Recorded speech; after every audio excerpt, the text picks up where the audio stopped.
O que você faria se, em meio à sua mais profunda dor, o destino lhe apresentasse uma vida em perigo? Em 1897, no interior de Minas Gerais, uma viúva rica foi ao túmulo do marido. Um ritual sombrio que se transformou na sua maior prova de caráter.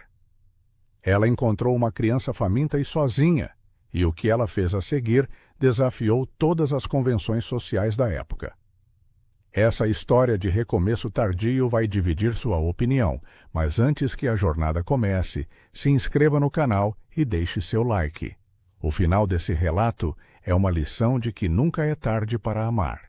O ar frio e úmido daquele domingo de inverno carregava o pesado cheiro de terra molhada, e a névoa, que descia dos picos, parecia o próprio luto de Leonor. O Brasil de 1897 ainda respirava a poeira da monarquia, mas na região montanhosa de São Miguel do Pinheiro, o verdadeiro rei era o fazendeiro, e a lei mais rígida era a da tradição. A república era apenas um murmúrio distante, incapaz de abalar a hierarquia daquelas terras. A vida na fazenda do sossego, assentada sobre o café e o gado, era pautada por uma rotina imutável e pelo respeito às convenções sociais mais severas. Leonor, aos seus 53 anos, carregava o peso de 1 ano de viuvez. Seu marido, Coronel Emiliano, havia sucumbido a uma febre repentina, deixando-a sozinha com o patrimônio e a companhia constante de Sebastião, o fiel administrador de 62 anos. Seu uniforme diário era o vestido preto, um símbolo visível de uma tristeza que se recusava a esmaecer, mas que, no fundo, ansiava por algum propósito. Seu único refúgio e a única rota que sua égua conhecia de cor era o cemitério da colina, a meia hora de cavalgada por um caminho de pedras. Era um lugar abandonado, esquecido, com o mato avançando sobre as sepulturas e o muro de pedras quebrado em vários pontos, um cenário que espelhava o abandono em sua própria alma. Ninguém mais ousava visitar aquele lugar, exceto ela, em seu ritual semanal. Naquela manhã, Leonor amarrou a égua ao portão de ferro enferrujado, que gemia em protesto, e avançou a passos lentos. Carregava a cesta de sempre, água para a limpeza e um pequeno feixe de flores secas, os únicos presentes que a terra ingrata do cemitério permitia. Ela caminhou até a lápide de mármore do marido, coberta de limo e musgo, e começou o ato meticuloso de limpar, varrer e honrar a memória de sua vida passada. Foi no meio deste silêncio denso e opressor que um som inesperado a atingiu com a força de um choque. Não era o vento nas árvores secas, nem o ranger da ferragem. Era um gemido baixo, um som humano inconfundível que parecia brotar da terra fria. O coração de Leonor, há muito tempo embalado na quietude da dor, disparou, fazendo o sangue correr quente por suas veias. — Quem está aí? Ela perguntou, a voz rouca pelo desuso, ressoando estranhamente entre as cruzes tortas. O gemido cessou abruptamente, dando lugar a um silêncio ainda mais cortante. Leonor moveu-se cautelosamente ao redor do mausoléu, e então a viu, aninhada entre duas sepulturas de pedra, esmagada sob o peso do medo. Era uma menina de não mais de 8 anos, com os trapos sujos e rasgados que mal cobriam o corpo miúdo. Ela tremia incontrolavelmente, mais de susto e fome do que de frio. Seus olhos, grandes e escuros, eram 2 poços profundos de pavor, fixos na figura de Leonor, que subitamente se tornou gigantesca e ameaçadora. A cesta de vime escapou dos dedos de Leonor, e o som das flores secas e da água, atingindo as lajes, ecoou como um disparo na solidão do cemitério. Aquele pequeno estrondo silenciou o luto, substituindo-o por um instinto primitivo. — Meu Deus! Leonor sussurrou para si mesma, esquecendo o marido, a tristeza e todas as obrigações que aprendiam ao passado. Ela avançou devagar, os joelhos quase tocando o limo úmido da terra, diminuindo a postura para parecer menos imponente. — Diga seu nome, menina, ela pediu em um tom suave, quase murmurado, como quem não quer assustar um pássaro ferido. O medo ainda a paralisava, mas o lábio tremeu, e uma palavra saiu, quase inaudível, mas carregada de existência. Isadora, a criança conseguiu articular, a voz fina como um fio de seda que estava prestes a se romper. Naquele instante, Leonor compreendeu que sua jornada de luto havia terminado. O que ela encontrara não era a memória da morte, mas sim uma chance urgente e viva de um futuro que ela jamais planejara, um novo e inesperado propósito. Ela pegou a menina nos braços, sentindo o corpo leve como um pássaro, mas a alma incrivelmente pesada com a dor, o abandono e a exaustão da fuga. Em 1897, abandonar uma criança era uma tragédia cotidiana, e a menina perdida seria facilmente transformada em mão de obra servil, ou algo pior, se fosse entregue às autoridades. Leonor soube, com uma clareza que a surpreendeu, que não a levaria para a delegacia nem para o orfanato da capital, que provavelmente a trataria com brutalidade. A única opção moral era levá-la para a Fazenda do Sossego. Aquele ato de desobediência às regras da época foi a sua tomada da Bastilha, o seu grito silencioso de revolução pessoal. Ela envolveu Isadora em seu próprio chale de lã, uma peça de cachemira escura que ela usava há anos, o único item de conforto tátil que ela tinha consigo. O calor do tecido era um luxo desconhecido para Isadora, e o cheiro suave de lavanda de Leonor era a primeira promessa de segurança em muito tempo. Ao retornar à fazenda, o sol já estava se pondo sobre os morros, pintando o céu de tons alaranjados. Sebastião, o administrador de cabelos grisalhos, estava na varanda, e seus olhos, normalmente impassíveis e voltados para as contas, se arregalaram ao ver a patroa apeando do cavalo com uma criança desconhecida e suja nos braços. "Minha senhora, quem é essa menina?" ele perguntou, a confusão e a surpresa nítidas em sua voz controlada. O fiel administrador, que era a personificação da ordem, não podia entender a desordem que acabara de entrar na propriedade. Leonor respirou fundo, sentindo a firmeza que a criança lhe havia devolvido, e olhou Sebastião diretamente nos olhos. "Esta é Isadora, Sebastião, e ela vai ficar conosco", Leonor respondeu, com uma convicção inabalável que ecoou pela varanda. O homem, por um momento, apenas encarou a fragilidade da menina e a recém-descoberta determinação da patroa, sem saber que sua própria vida silenciosa estava prestes a ser virada de cabeça para baixo. O que ele viu não foi apenas a criança, mas sim a chama de vida que havia retornado ao olhar de Leonor, e essa transformação era mais poderosa do que qualquer regra que ele conhecia. Ele sabia que, a partir daquele momento, a Fazenda do Sossego deixaria de ser apenas um lugar de luto e se tornaria o campo de batalha de uma nova e perigosa esperança. O olhar de Sebastião se suavizou e ele pigarreou, quebrando o silêncio. Sebastião, que tinha o coração duro como as pedras de quartzo das montanhas de Minas, mas com uma veia profunda de nobreza, apenas suspirou. Ele não fez perguntas sobre a origem de Isadora, nem questionou a legalidade do ato de Leonor, embora soubesse que a decisão era uma afronta direta às rígidas convenções do vilarejo. "Bem, então", ele disse, a voz áspera, mas sem raiva, "vamos dar-lhe um banho e algo quente para comer. Ela parece que vai congelar." O cheiro de mato, mofo e abandono que emanava da criança era quase palpável, e a ideia de deixá-la passar a noite naquele estado era um absurdo prático para o administrador. A Fazenda do Sossego, que antes parecia fria e vazia, reverberou com a urgência e o ruído da vida. A água quente, algo simples e habitual para Leonor, era um luxo assustador para Isadora. No tanque de banho, a sujeira escorria, revelando um corpo magro e pequenas feridas não tratadas, vestígios de uma vida de privação e desamparo. Leonor mesma lavou os cabelos da menina, seus dedos finos e acostumados a bordados, e as contas da casa, agora dedicados à tarefa humilde e carinhosa de limpar a criança. O sabão de coco, forte e perfumado, ardia nas feridas, e Isadora choramingava, mas permitia o toque, sentindo a diferença entre o toque brutal do mundo e o cuidado gentil. Vestida com uma das camisolas brancas de algodão da patroa, grandes demais, e sentada à mesa da cozinha, Isadora engoliu o caldo quente de carne e legumes que Sebastião preparara.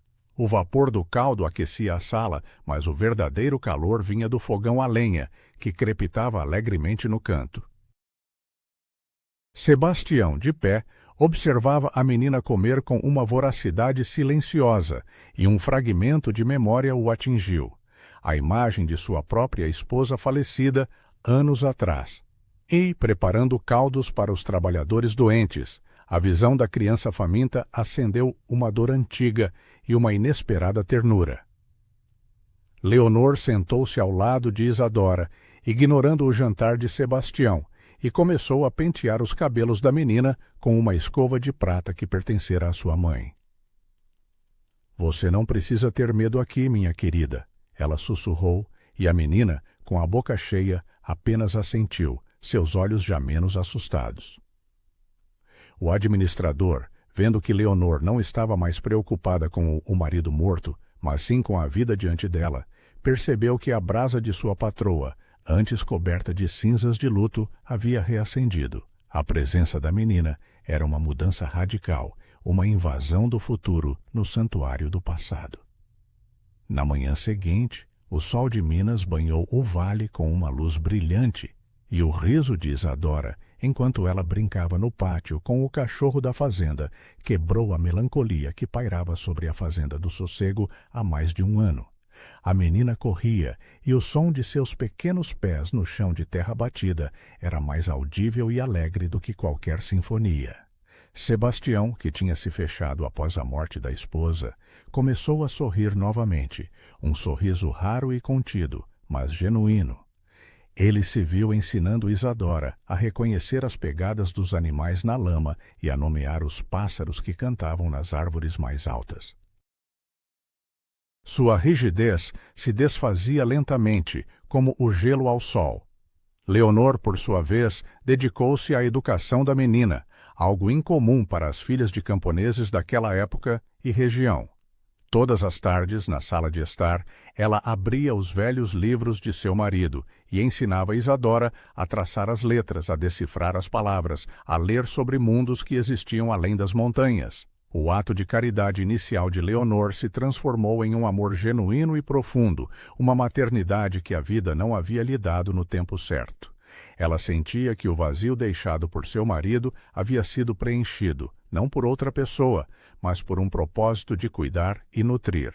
O luto havia se transformado em luz. Sebastião, que observava as aulas e as brincadeiras, começou a perceber a beleza dessa nova dinâmica. Ele e Leonor, duas almas solitárias e maduras, encontraram na criação compartilhada de Isadora um laço que era mais forte que a fidelidade de um empregado e mais profundo que o respeito mútuo. O diálogo entre eles mudou, evoluindo de ordens e relatórios para discussões sobre a melhor forma de ensinar a Isadora a diferença entre o café arábica e o robusta, ou sobre as histórias para acalmá-la antes de dormir. Eles estavam construindo uma vida juntos, tijolo por tijolo, sem sequer nomear o que estava acontecendo. A fofoca começou no vilarejo, rápida e venenosa. As visitas à igreja rarearam e os olhares de julgamento se tornaram mais incisivos. Uma viúva de posses que acolhe uma criança de rua é uma coisa, mas que passa a viver em intimidade paternal com seu administrador é outra completamente diferente para aquela sociedade conservadora. Leonor, no entanto, havia descoberto uma força que a morte não tirou: a coragem de ser feliz. Isadora, que antes tremia entre as lápides frias, agora dormia no quarto de hóspedes, aninhada em lençóis limpos, sonhando com cavalos e letras. Mas o medo da perda era uma sombra que a seguia, e ela muitas vezes acordava no meio da noite, correndo para o quarto de Leonor, precisando de um toque para se certificar de que tudo não era um sonho passageiro.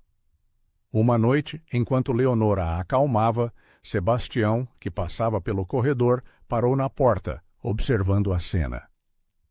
Ele viu a mão protetora de Leonor no cabelo da menina e sentiu um aperto no peito, que não era mais a dor da perda, mas o medo de perder o que acabara de encontrar.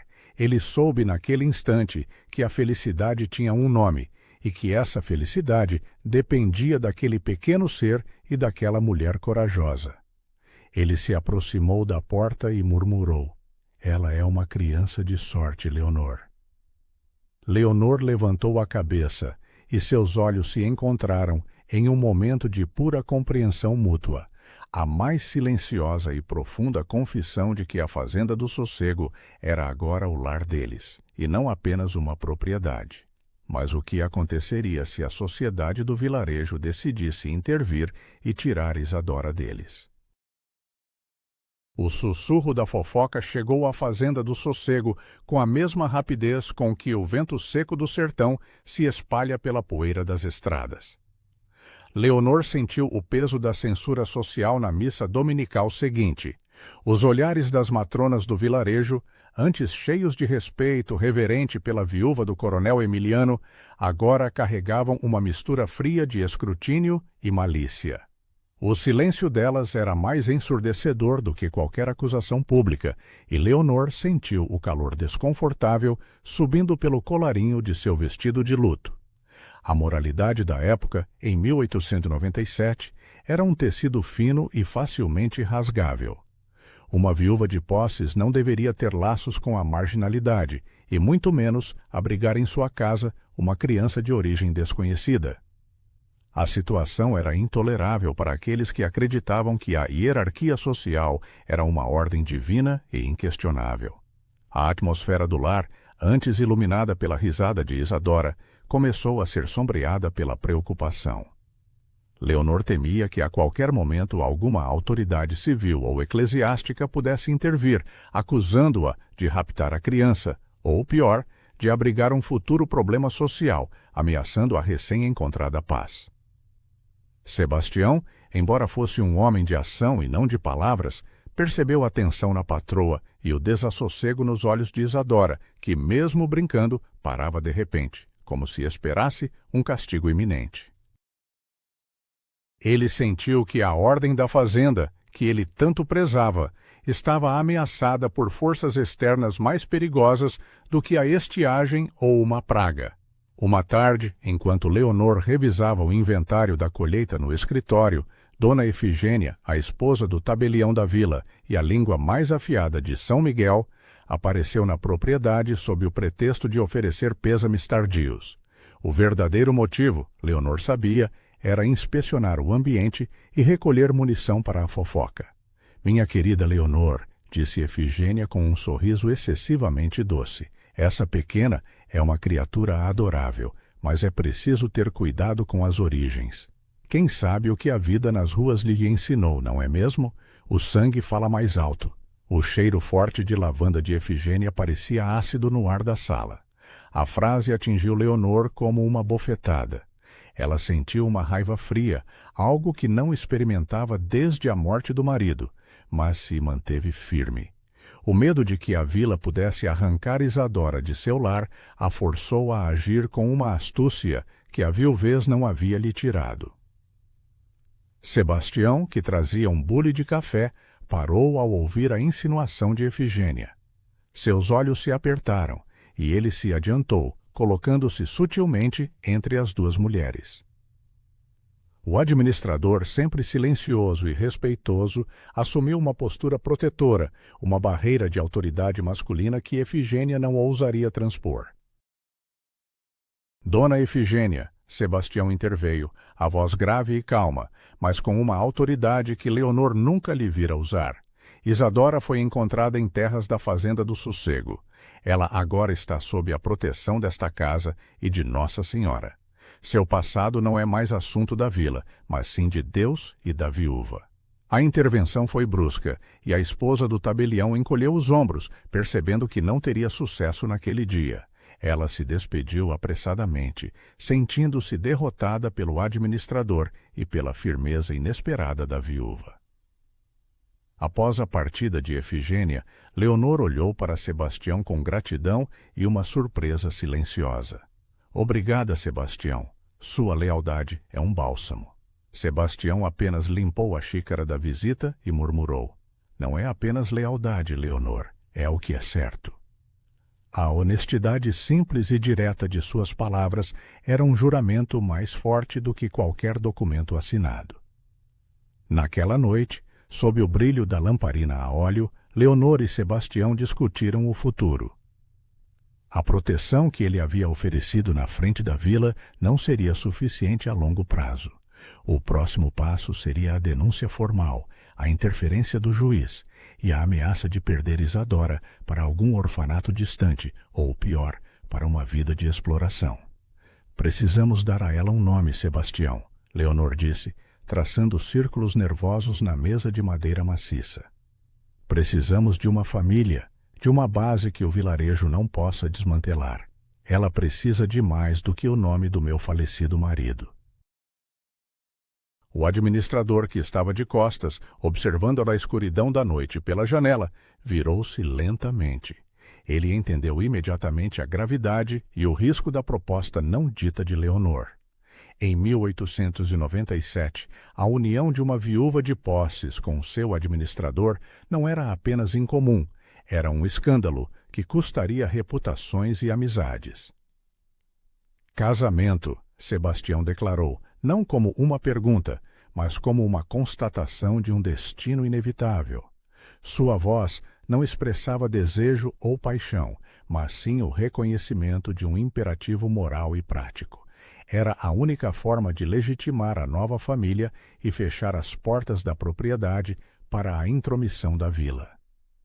Leonor sentiu uma onda de alívio e pânico. Casar-se com Sebastião significava aceitar a rejeição social, perder a alta posição que o nome do coronel Emiliano lhe conferia, mas significava, sobretudo, garantir a segurança de Isadora. O risco era grande, mas o amor nascente pela criança era ainda maior. Sim, Sebastião, Leonor respondeu, a voz mais firme agora. Pelo bem dela e pelo nosso, que encontramos um no outro o que a vida tinha tirado. A decisão não era sobre romance tardio, mas sobre a fundação de um pacto de coragem. Eles fariam o impensável para defender o pequeno ser que haviam resgatado. Eles sabiam que a reação do vilarejo seria explosiva, mas o que importava mais? A aprovação da sociedade ou o calor silencioso de um lar finalmente completo.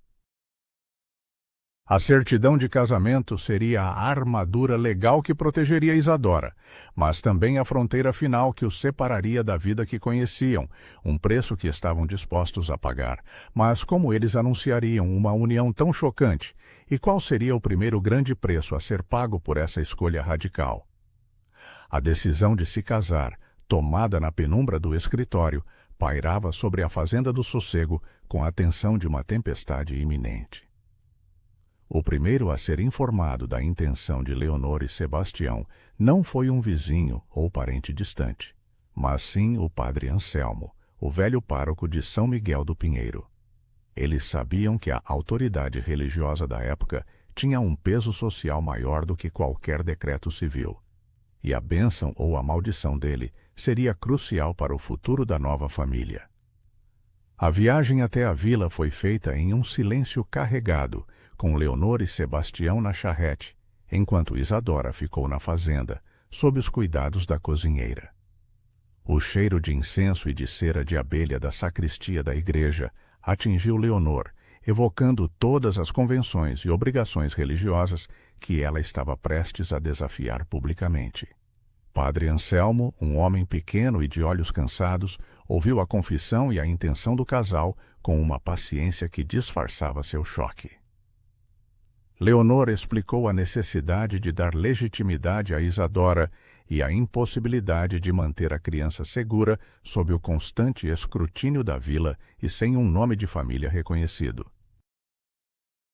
Minha filha, o padre respondeu, a voz rouca, o casamento é um sacramento de amor e não um contrato legal para a adoção de uma criança de rua. A vossa posição, Leonor, exige decência e decoro. Vós sois a viúva do coronel. E Sebastião vosso administrador. Ele pronunciou a última palavra com um desdém sutil, revelando o preconceito de classe. Sebastião, pela primeira vez, confrontou o poder da igreja diretamente. Padre, o que é mais decente? Deixar uma criança faminta morrer sozinha no cemitério ou construir uma família para protegê-la? Se o Senhor se preocupa com o amor está em nossa intenção de protegê-la, e não no meu sobrenome. A calma em sua voz carregava uma força inegável. O padre, percebendo que a viúva rica estava determinada e que o administrador era mais um guardião do que um servo, hesitou. O escândalo seria inevitável se ele se recusasse, mas a caridade cristã de acolher a órfã era um ponto a favor do casal, uma moeda que poderia ser usada para mitigar o julgamento público. Após um longo silêncio, ele suspirou e pegou o livro de registro. Eu realizarei o casamento, mas farei isso na fazenda do sossego, e não aqui na igreja, para evitar o tumulto. Que seja uma cerimônia simples e discreta, para não ultrajar a memória de vosso falecido marido, Leonor. A permissão, embora dada com relutância e um tom de punição social, era a vitória de que precisavam. O casal saiu da sacristia aliviado, mas sabendo que a discrição imposta pelo padre era, na verdade, um reconhecimento de que o ato deles era, para a sociedade da época, uma vergonha a ser escondida. No vilarejo, a notícia se espalhou não pela igreja, mas pelo cartório, onde Sebastião e Leonor tiveram que dar entrada nos documentos civis. A esposa do tabelião, Dona Ifigênia, quase desmaiou ao registrar a união da viúva do coronel com o administrador, e a notícia correu como fogo na palha. As reações eram previsíveis: choque, repulsa e um julgamento moral feroz. Os vizinhos de longa data, os amigos do falecido coronel Emiliano, fecharam suas portas. Convites para jantares e chás cessaram, e quando Leonor e Sebastião passavam, as pessoas atravessavam a rua. O preço do seu pacto de coragem estava sendo pago em isolamento social. Na fazenda, a preparação para o casamento era simples, quase austera, refletindo o desejo do padre e a discrição de Leonor. Ela escolheu um vestido de seda azul escuro, abandonando o luto preto, mas sem cair na exuberância que a data exigiria. O azul simbolizava a calma e a esperança que Isadora havia trazido. A menina, sem entender completamente a cerimônia, sentia a atmosfera de mudança. Ela via a seriedade de Sebastião e a felicidade contida de Leonor, e sentia a importância do momento. Para ela, era apenas a garantia de que as duas pessoas que a tiraram do túmulo continuariam sendo seus protetores. Isadora foi a única testemunha, segurando um pequeno buquê de flores colhidas no campo por Sebastião. A cerimônia, breve e solene, foi realizada na sala de estar, sob o olhar imponente dos retratos a óleo da família do falecido coronel, que pareciam reprovar a união com seu silêncio ancestral. Quando o padre os declarou marido e mulher, houve um momento de silêncio absoluto. Leonor e Sebastião trocaram um olhar de alívio e gratidão mútua, um reconhecimento do profundo laço que os unia. Não era paixão ardente, mas uma cumplicidade de sobreviventes que haviam escolhido o destino um do outro.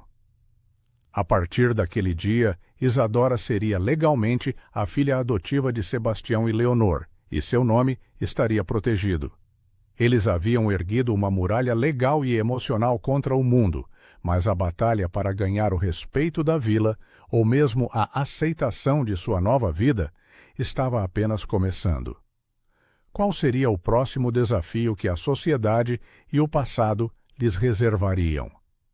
O casamento, realizado em segredo na fazenda do sossego, marcou o início de um isolamento que era mais profundo do que a distância geográfica da vila.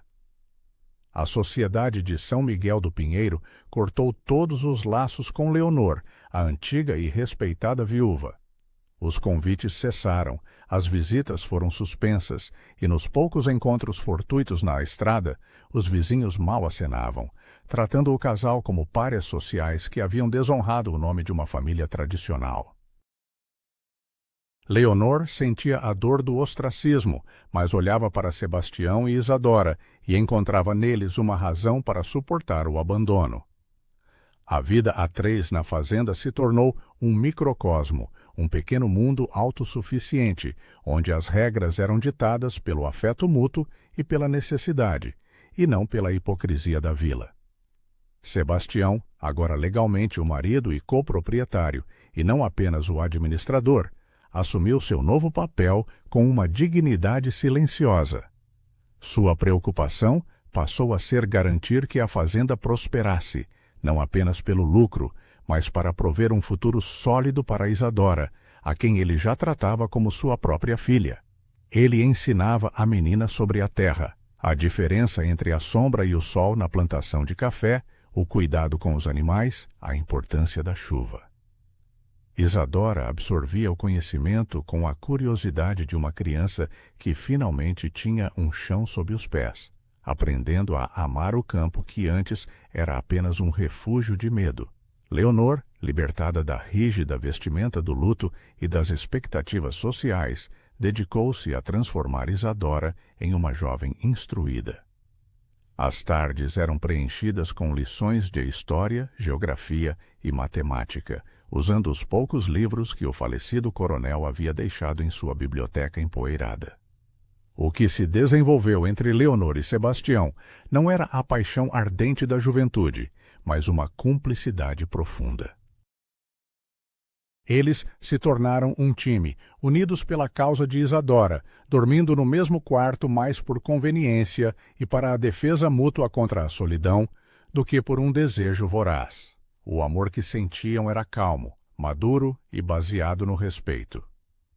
Certa noite, Leonor observou Sebastião dormindo, seu rosto vincado pela vida, mas sereno. Ela tocou sua mão, sentindo a aspereza da pele marcada pelo trabalho na terra, e sentiu uma gratidão avassaladora. Ele não era o marido que a sociedade esperava, mas era o parceiro que a vida lhe havia dado. A relação dos dois era a prova silenciosa de que a verdadeira família é construída sobre a escolha e o sacrifício, e não apenas sobre o sangue. Sebastião, que sempre foi um homem de lógica e números, descobriu que o coração humano não se guia por inventários ou planilhas de colheita, mas por impulsos irracionais de proteção. O tempo passou e Isadora, aos 10 anos, estava florescendo. Suas roupas eram simples, mas limpas. Seus olhos, antes cheios de terror, agora brilhavam com inteligência e felicidade. Ela era o centro gravitacional daquele pequeno universo, a razão de ser da união que desafiava a tudo e a todos. Entretanto, o passado não estava completamente morto. O espectro do coronel Emiliano, embora ausente fisicamente, ainda pairava sobre a fazenda, especialmente nas questões legais. Os documentos do testamento, cuidadosamente guardados, continham uma cláusula que ameaçava o futuro que eles haviam construído.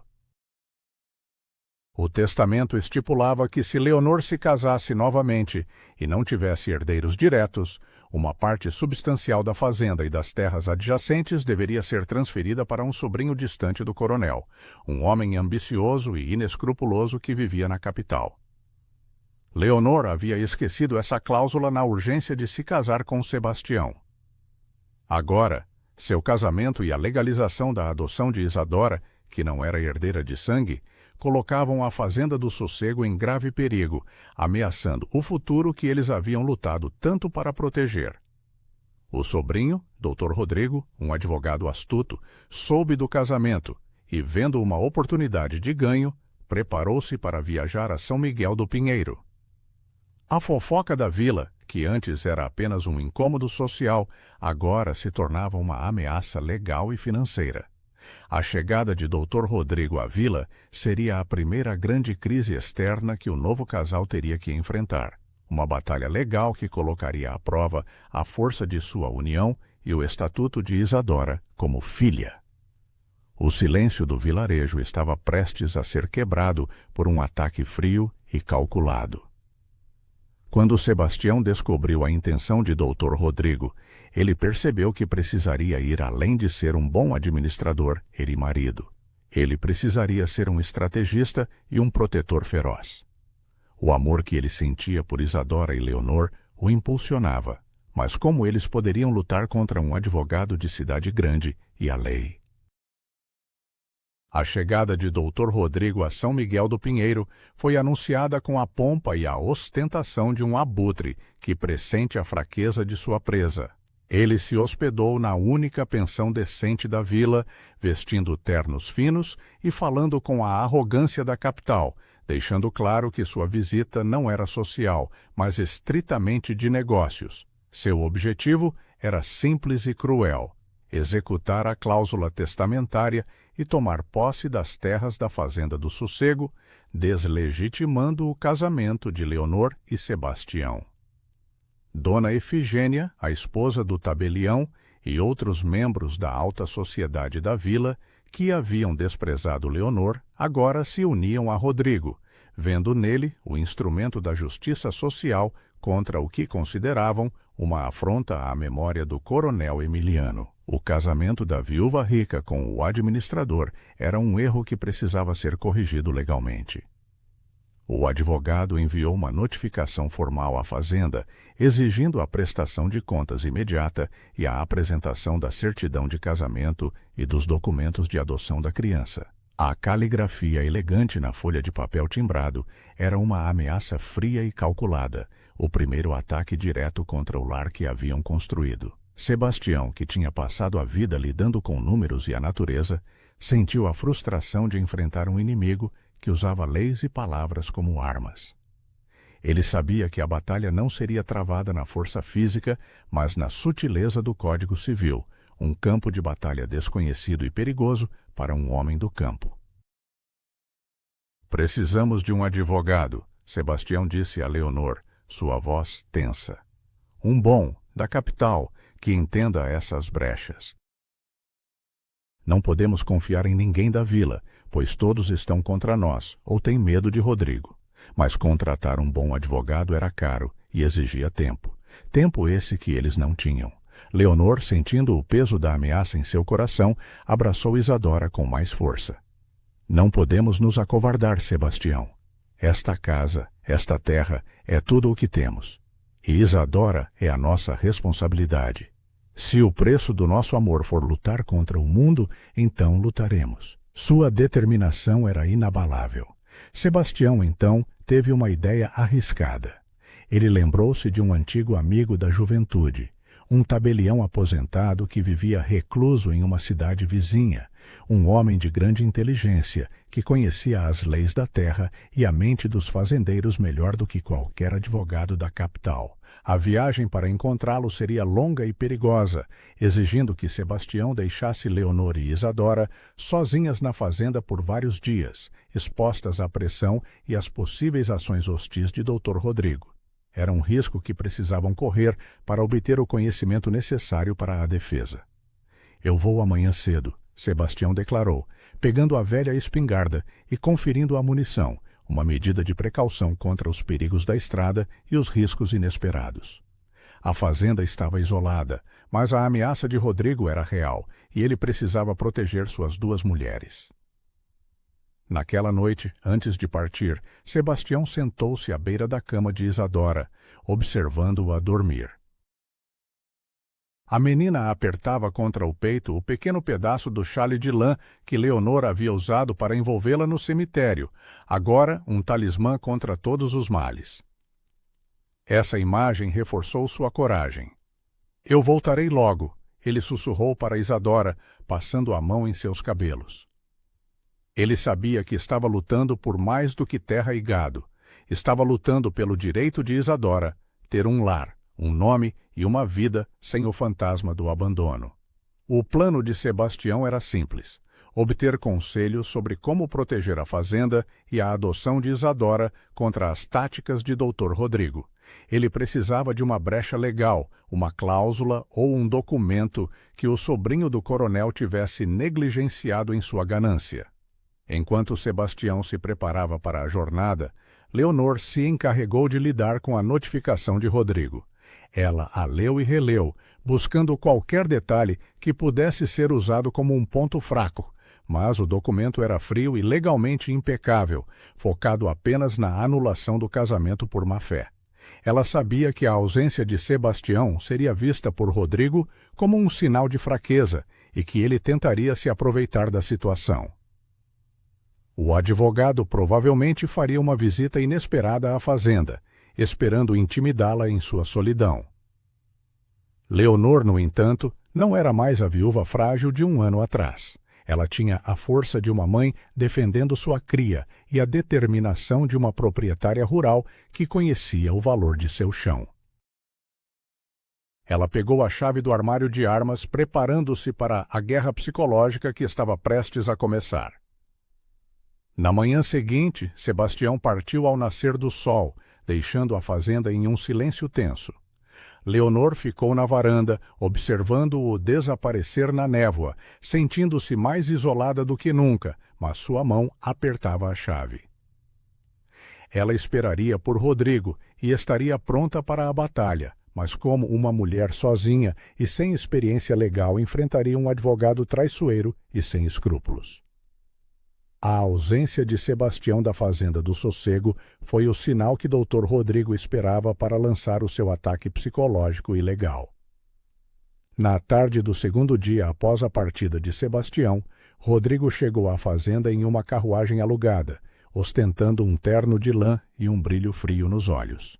Ele trazia consigo o tabelião da vila, como testemunha. Um gesto calculado para intimidar Leonor e dar uma aparência oficial à sua visita não anunciada. Leonor o recebeu na varanda, sozinha, com Isadora escondida na cozinha, sob o olhar protetor da cozinheira.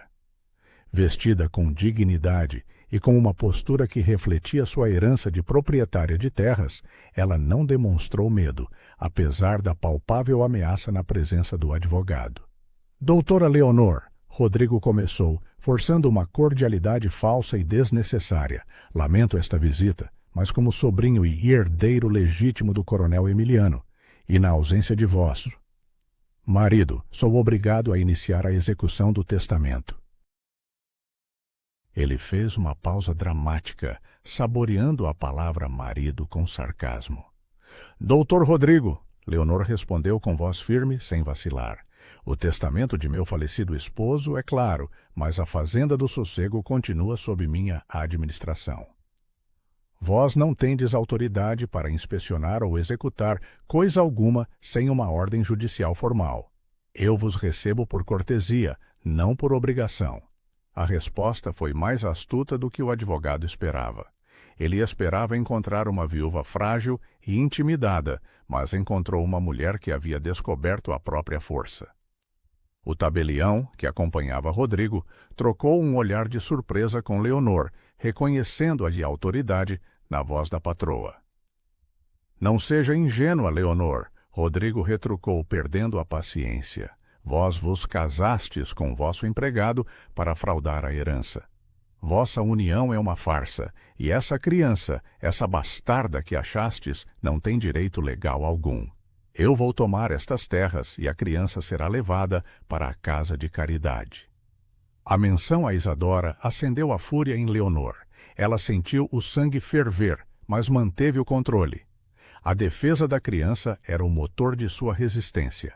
Ela caminhou até a porta e, com um movimento rápido e decidido, retirou a espingarda do gancho.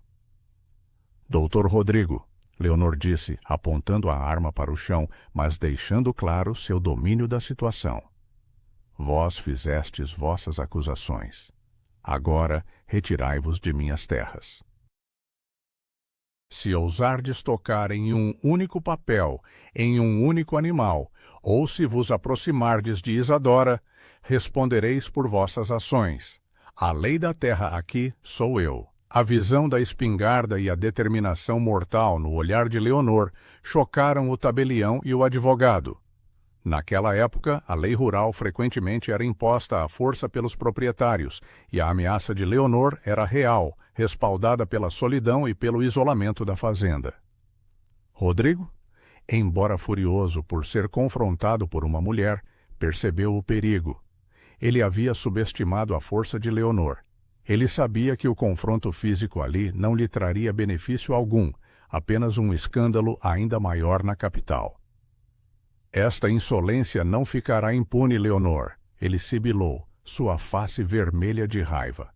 Mas aceito o vosso desafio.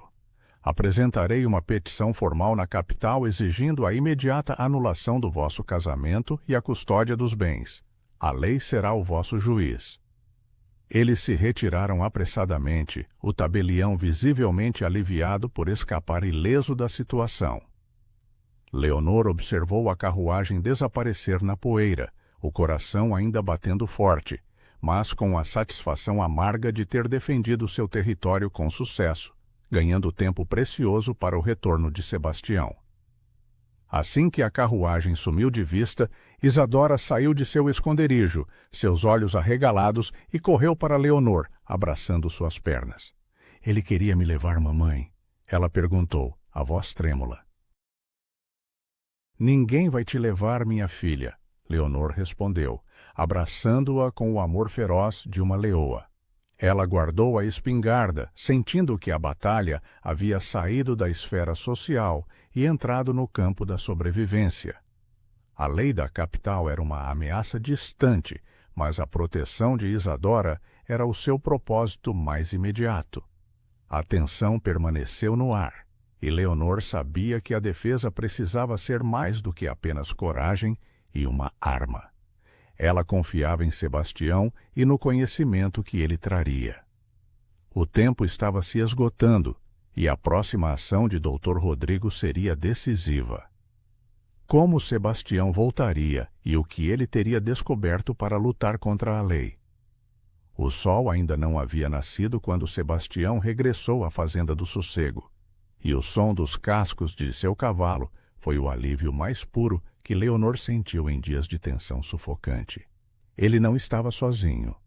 Trazia consigo o Dr. Albino, o tabelião aposentado e amigo de juventude, um homem de sabedoria reclusa, cujos olhos miúdos e vivazes pareciam enxergar através dos emaranhados da lei e da hipocrisia social. A presença de Albino era um escudo contra a astúcia de Dr. Rodrigo. Leonor correu para encontrá-los, e o abraço com Sebastião foi breve, mas carregado de cumplicidade e gratidão. Não havia tempo para efusões românticas.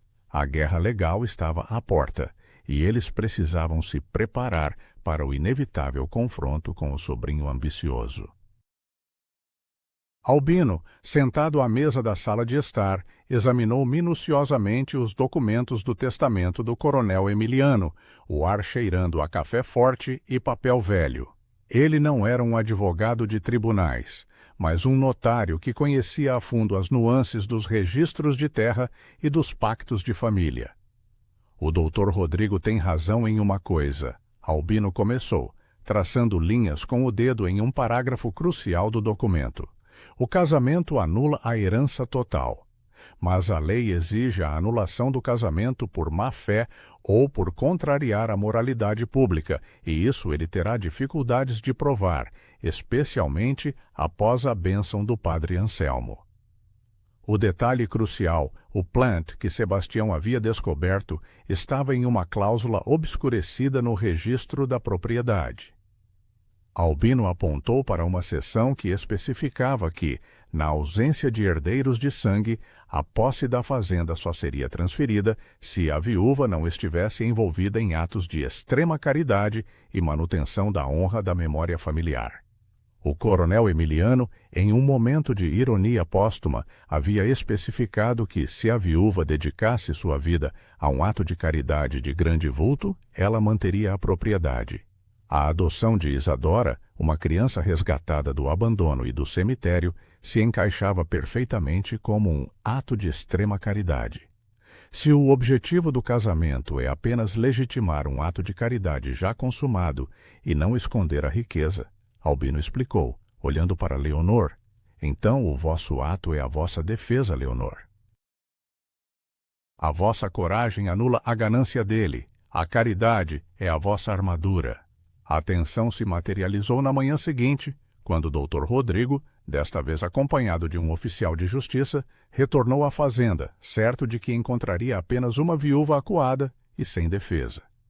Ele vestia um sorriso vitorioso, pronto para declarar a propriedade sob custódia e iniciar o processo de remoção de Isadora.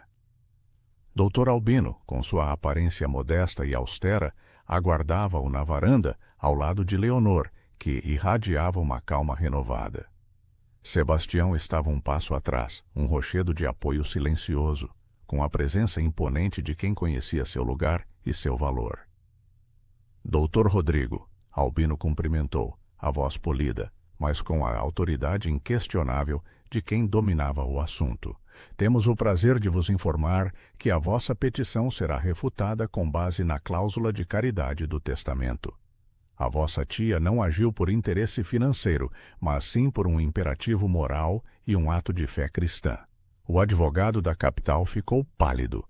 Ele havia analisado o testamento em busca de falhas na adoção e no casamento, mas ignorara a cláusula de caridade, considerando-a irrelevante. Albino, com sua sabedoria local, havia encontrado o ponto cego do inimigo. Rodrigo tentou argumentar, citando artigos de lei da capital, mas Albino o interrompeu com o conhecimento profundo do Código Rural e do contexto social da época. O confronto não era mais sobre Sebastião e Leonor, mas sobre a letra fria da lei contra o espírito da caridade. O oficial de justiça, percebendo que a batalha estava perdida e que o advogado havia se metido em um vespeiro legal, recuou. Rodrigo, humilhado e sem ter como contestar a evidência de extrema caridade, a criança resgatada, foi forçado a recuar, seus planos de ganância desfeitos pela astúcia e pela bondade. A ameaça legal se desvaneceu e o vilarejo, ao saber da derrota humilhante de Dr. Rodrigo, começou a olhar para Leonor e Sebastião com um novo respeito. Eles não eram mais párias, mas sim sobreviventes que haviam triunfado sobre a ganância e a hipocrisia, utilizando a própria bondade como arma. A fazenda do sossego estava segura. O casamento, que começou como um contrato de proteção, floresceu em um amor profundo e duradouro, uma cumplicidade forjada sob pressão. Isadora estava legalmente protegida, não mais por um contrato, mas pelo amor de um pai e uma mãe que a escolheram contra todas as probabilidades. Naquela noite, Leonor, Sebastião e Isadora jantaram juntos na cozinha, o calor do fogão a lenha enchendo a sala, o ar livre de tensão.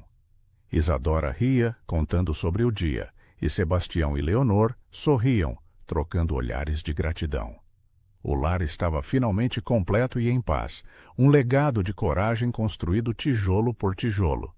Eles se deitaram sob o mesmo teto, uma família contra a correnteza.